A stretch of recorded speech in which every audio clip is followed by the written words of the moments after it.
انت اتفرجت على ماتش البرازيل والمغرب؟ المغرب راحت كام مره؟ كابتن ما اسمعني بس. المغرب قصه كبيره وقصه مش طويلة قصه والله، يعني والله بقالهم ما سنين. قصه. مش قصه. اه خلي بالك خلي بالك، الماتش بتاع مصر والبرازيل ده كان خادع لفرقه البرازيل.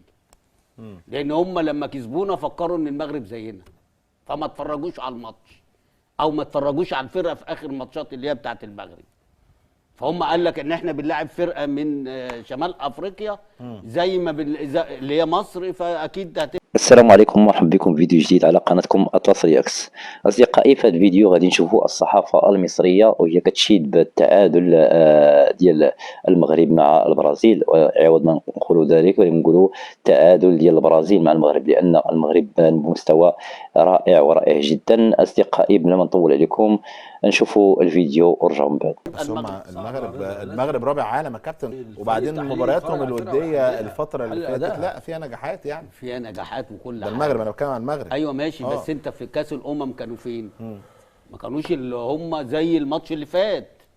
ما كانوش، يعني انت في ماتشات وديه احنا ما شفناهاش، بس اكيد البرازيل لازم طيب في اللجنه دول منتخب المغرب، ان الواحد بقى بيستنى ماتشات المغرب مع المنتخبات الكبيره، بيحس ان هو لا خلاص، هو منتخب المغرب ما كانش ظاهره وانتهت بالظبط، ما كانتش طفره، والناس كانت بتراهن ان منتخب المغرب مجرد طفره حصلت 2022 وهتنتهي، زي ما في منتخبات كتير جدا وصلت لمربع ووصلت لسيمي فاينل وخلاص ما ظهرتش تاني. ولكن منتخب المغرب بيحارب نفسه. اول حاجه ان سهل جدا انك توصل للنجاح، لكن صعب انك تحافظ عليه. امبارح ازاي المغرب حافظت على النجاح، وشفت اللقاء فنيا ازاي؟ بص، انا قبل لما اشوف كاس العالم بتاع دلوقتي وقبل ما اشوف بطوله افريقيا اللي فاتت، انا عارف ان منتخب المغرب اللي عمله في كاس العالم 2022 لم يكن طفره. ليه؟ لانه في ساينتفك بيزيس الناس دي شغاله عليه. الناس دي عامله اكاديميه محمد الخامس، عامله بعض الحاجات اللي ليها علاقه بتطوير المدربين، رقم واحد تطوير الناشئين، وان هو بيطلع ناشئين يطلعهم يبداوا يلعبوا في اوروبا فياخدوا الاحتكاك ده، فيطلع لك لعيب في نص الملعب عنده 18 سنه بيلعب اساسي امبارح قدام البرازيل وما عملش يمكن ميس باس واحد خالص في قلب الماتش. قصدك على ايوب بالعيد؟ ايوب بالعيد بالظبط. فايه اللي اقصده، انه الناس دي شغاله بسيستم وشغاله بنظام علمي يخليك ما ينفعش تقول ان اي مكسب او اي انتصار بيعملوه ده وليد الصدفه او دي حاجه حصلت كده. لا، هي ما حصلت. مش بس بالعيد، انا شفت شادي رياض المدافع. ايه ده الراجل واقف بيستلم، فينيسيوس جاي بيضغط عليه، هو مش فارق معاه انت مين، هو استلم وعدل، اخده على الثابته وعدى. لو ماتش ودي مش هيعمل كده. لا فرقه قويه جدا منتلي. يعني هو الموضوع مش موضوع بدني ومش موضوع ان هو كوره بس، هو انت عشان تقدر تعمل الحاجات دي في الليفل ده محتاج تحضير ذهني، ان انت فرقه قويه وان انت فرقه جامده وان انت عندك الامكانيات وان انت تقدر تجاري الناس دي.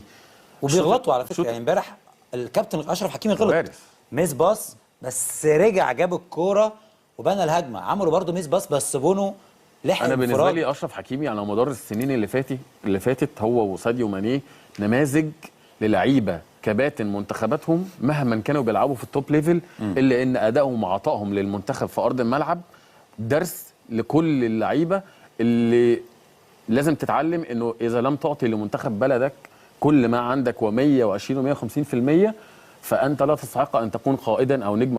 أصدقائي، كما شفتوا معنا في هذا الفيديو، المنتخب المغربي مرة أخرى كيأكد للعالم كامل أن اللي داروا في السنوات الأخيرة ما كانتش مجرد لحظة عابرة، بل نتيجة عمل كبير ومستوى كبر من مباراة للمباراة.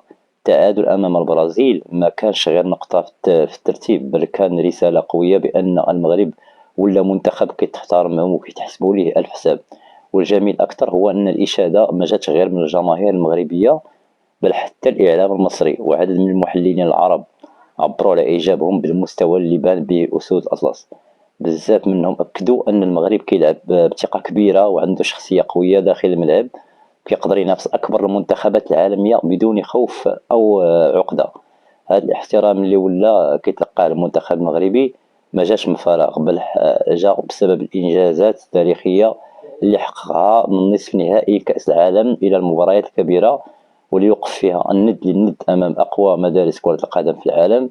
واليوم أي منتخب كيواجه المغرب كيعرف أنه غادي يلقى خصم منظم قوي وعنده لاعبين قادرين يصنعوا فارق في أي لحظة.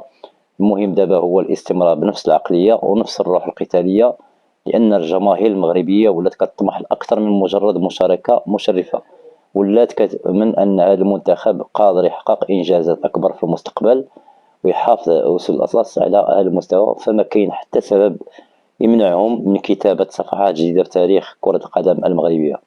شكرا لكم على المتابعة، وإذا عجبكم الفيديو ما تنسوش ديروا لايك وتشتركوا في القناة وتكتبوا لي رأيكم، واش المنتخب المغربي قادر يكرر إنجاز 2022 أو حتى يتجاوزوا. نشوفكم في فيديو جديد، والسلام عليكم ورحمة الله تعالى وبركاته.